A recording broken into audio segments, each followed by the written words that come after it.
और फिर तीसरा एक विवाद आया जिसका नाम था केशवानंद भारती बनाम केंद्र सरकार, जो कि 1973 में था। केशवानंद भारती बनाम केंद्र सरकार, बनाम का मतलब होता है वर्सेस।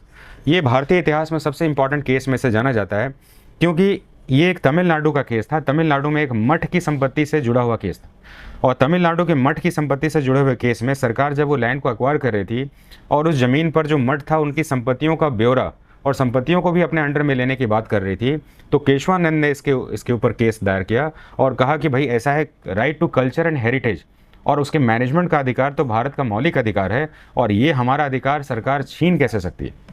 और ये केस जब हमारे सुप्रीम कोर्ट में गया तो सुप्रीम कोर्ट ने, क्योंकि केस कॉन्स्टिट्यूशन के इतने डीप रूटेड टॉपिक से जुड़ा हुआ था कि उस समय सुप्रीम कोर्ट के 13 जजों ने मिलकर, कितने जजेस, 13 जजेस ने मिलकर इस केस की सुनवाई की, जो आज तक के भारतीय इतिहास का सबसे बड़ा बेंच है। और ये एग्जाम का सबसे फेवरेट क्वेश्चन बनता है कि आज तक भारतीय इतिहास में सबसे बड़ा सुप्रीम कोर्ट का बेंच कौन सा बना है? केशवानंद भारती को सुनने के लिए बना है। और ये केशवानंद भारती का केस कितने जजेस का था, जिसमें फैसला आपका 7 और 6 के साथ हुआ, यानी कि 7 ने कहा ये और 6 ने कहा ये, और फैसला मेजोरिटी के साथ लिया जाता है। केशवानंद भारती केस अगर आप अभी सुनेंगे तो शायद आपको थोड़ा सा अच्छा और ख़राब के बीच में चले जाए।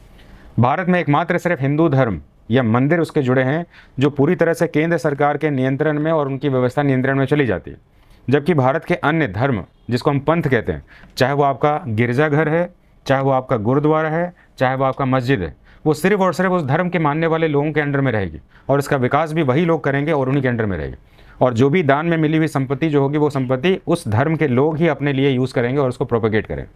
सिर्फ एक ही ऐसा धर्म है जिसके ऊपर सरकार का नियंत्रण रहता है और पैसा भी सरकार को चला जाता है, और इस धर्म का नाम है हिंदू धर्म। इस केस के ऊपर सुप्रीम कोर्ट के पास पहली बार ऐसी नज़र गई, और आज भी ये चीज़ बना हुआ, यानी कि हिंदू धर्म के जितने भी टेम्पल्स हैं, जो भी डोनेशन मिलते हैं, वो चला कहाँ जाता है? सरकारों के पास। इसलिए कहा जाता है कि आप मंदिरों में जाकर दान देने का कुछ ना करें, क्योंकि सरकार के पास पर्याप्त पैसा है करने के लिए। दान वहाँ देना चाहिए जिसका फल जो है उसी समय जनता को दिखे, जैसे कि गुरुद्वारा में जाके आप दान करिए, आपको खाना उसी समय मिल जाएगा।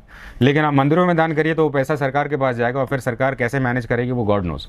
तो केशवानंद के समय में जो है देश को पता चला कि भाई ऐसा है कि हिंदू मंदिरों का जो एडमिनिस्ट्रेशन है वो हिंदू लोग क्यों नहीं करेंगे, इसको किसी और को क्यों दिया जाए। तो इस केस के ऊपर जब इतनी बड़ी बेंच बैठी देश की, तो इसमें फैसला लिया गया कि भाई ऐसा संसद संविधान का या कोई परिवर्तन कर तो सकती है, संविधान के किसी भाग में परिवर्तन तो कर सकती है, लेकिन बेसिक स्ट्रक्चर में परिवर्तन नहीं कर सकती। और ये बेसिक स्ट्रक्चर क्या होगा, इसको सिर्फ और सिर्फ सुप्रीम कोर्ट ही एग्जामिन करेगी।